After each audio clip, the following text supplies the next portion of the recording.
Hello children. Yesterday I asked you to do this.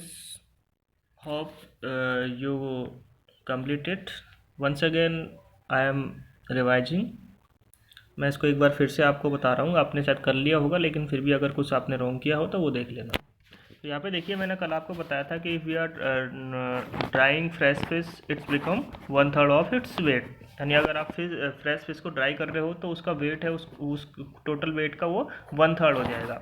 जैसे अगर यहाँ पे आप दे रखा है, हम 6 kg फ्रेश फिश की बात कर रहे हैं, 6 kg फिश की बात कर रहे हैं, यानी 6 kg फिश को हम ड्राई करेंगे. 6 kg फिश को हम ड्राई करेंगे तो हमें कितने kg फिश वो मिलेगी, ड्राई फिश.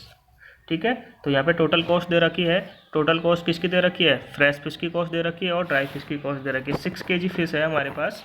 6 kg फिश को अगर हम ड्राई करेंगे तो ये 1/3 हो जाएगी, यानी हमें ओनली 2 kg ही ड्राई फिश मिलेगी. तो 2 kg ड्राई फिश की कॉस्ट कितनी हो जाएगी?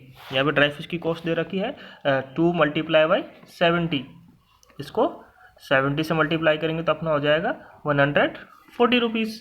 ऐसे ही हम अगर 6 kg हमारे पास जो फ्रेश फिश थी, अगर इसकी कॉस्ट निकाले तो हमें 15 रुपीज़ पर kg में मिलती है. तो इसकी मल्टीप्लाई करेंगे हम 15, कितना हो जाएगा हमारे पास, यानी 90 रुपीज़. तो यहाँ पे देखिए 90 रुपीज़ हमारा क्या हो गया, बाइंग प्राइस. यानी हमने बाई किया 90 रुपीज़ में और सेलिंग प्राइस क्या है 140 रुपीज़. 140 रुपीज़ क्यों आई सेलिंग प्राइस? क्योंकि हमने 6 kg फिश को ड्राई किया तो हमारे पास 2 kg फिश ही बची ओनली, ड्राई फिश. तो ड्राई फिश की कॉस्ट है हमारे पास 70 रुपीज़. तो 70 को हमने 2 से मल्टीप्लाई किया तो हमारे पास 140 आ गया. ऐसे हमने पहले जो फ्रेश फिश थी उसको ख़रीदा था 15 रुपीज़ पर kg में, क्योंकि जो फ्रेश फिश है उसकी कॉस्ट थी 15 रुपीज़ पर kg. तो हमारे पास 6 kg फ्रेश फिश थी तो उसकी टोटल कॉस्ट हमारे पास हो गई 90 रुपीज़. यहाँ पे 90 रुपीज़. अब हमने ख़रीदा तो 90 रुपीज़ में था और बेच दिया 140 रुपीज़ में. तो हमारी टोटल सेविंग कितनी हो गई, यानी 140 माइनस 90.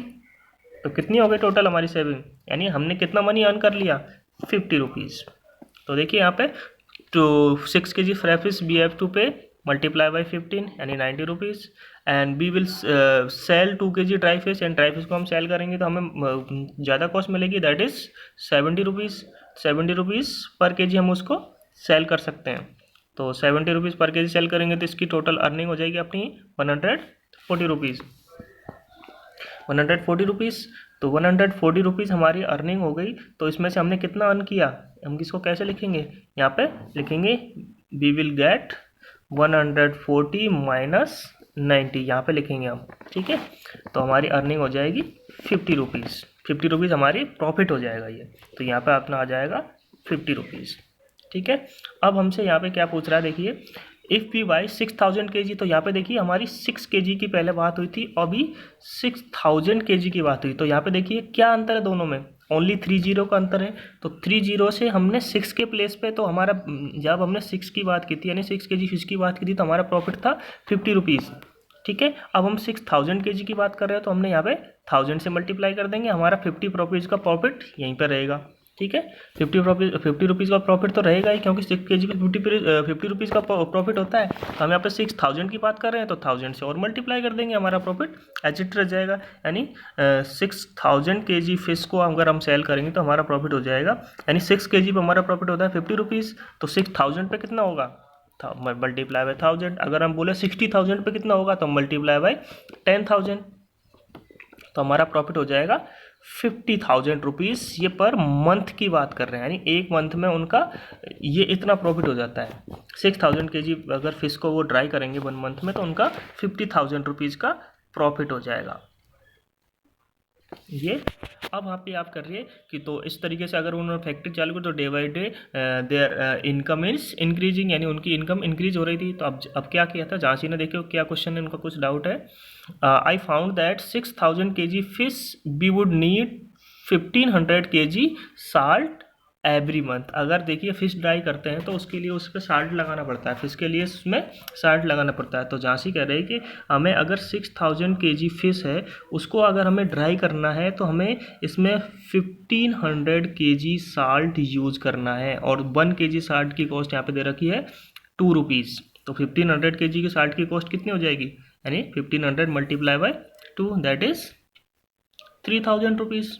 ठीक है, तो ₹3000 हम यहाँ पे लिख देंगे, तो टोटल साल्ट की कॉस्ट हमारे पास ये आ जाएगी ₹3000। ठीक है, अब ये पैकिंग और बस चार्जेज है, तो पैकिंग और बस चार्जेज भी कितना है ₹3000।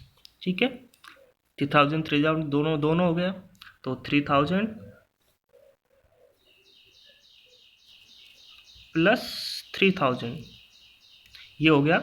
ये मतलब ये उनकी जो सेविंग हो रही है उसमें से लेस होगा, क्योंकि ये तो उन्हें टोटल कॉस्ट लग रही है ना, उसको बेचने की जो बनाने के लिए कोई चीज़ कॉस्ट लगती है वो तो लगेगी, क्योंकि अगर साल्ट यूज़ नहीं करेंगे तो फिश ड्राई नहीं होगी, और उसको फिर अब बना के जैसे अपनी फैक्ट्री में कोई माल बना रहे हैं हम उसको मार्केट में सेंड करेंगे, तो उसको पैकिंग का चार्जेज भी लगेगा, उसको जिस व्हीकल में डाल के भेजेंगे उसका चार्ज भी लगेगा, तो वो भी चार्ज आपको यहाँ पे दिए हुए हैं। तो देखिए, so the total cost of drawing and selling fish, तो ड्राइंग और सेलिंग फिश से उनकी टोटल कितनी कॉस्ट लगी, टोटल ₹6000। तो इनकी ये कॉस्ट आ गई, यानी इनको भी हमें जो टोटल अर्न मनी हमने यहाँ पे किया था ₹50,000, यानी 50,000 जो प्रॉफिट यहाँ पे आया था उसमें से हमें 6,000 भी लेस करना पड़ेगा, क्योंकि ये हमारी टोटल कॉस्ट में इंक्लूड हो जाएगी, क्योंकि इसमें हमने साल्ट भी यूज़ किया तो साल्ट का पैसा भी इसमें लगेगा, पैकिंग और बसेस चार्जेस भी किया तो उसका भी पैसा हमारे पास लगेगा। तो हमारी कितनी हो जाएगी प्रॉफिट, एक्चुअल प्रॉफिट कितना हो जाएगा 50,000 माइनस 6,000, दैट इज़ 44,000, यानी एक्चुअल प्रॉफिट होगा जो उनका होगा 44,000 एवरी मंथ, क्योंकि यहाँ पे 1 मंथ में वो ट्राई कर रहे हैं 6,000 के जी, इसलिए 1 मंथ की अर्निंग उनकी हो जाएगी 44,000, यानी 44,000 they will earn in 1 month. ठीक है, देन तो 44,000 ये हो गया। चेक इफ द सी, तो इस तरीके से आप इसको सॉल्व करते हो, इस तरीके से आपका ये फिश टेल लेसन ख़त्म हो गया। अगर आपको कुछ डाउट है तो आप पूछ सकते हो, और डेली आप इसकी प्रैक्टिस करोगे। इसके बाद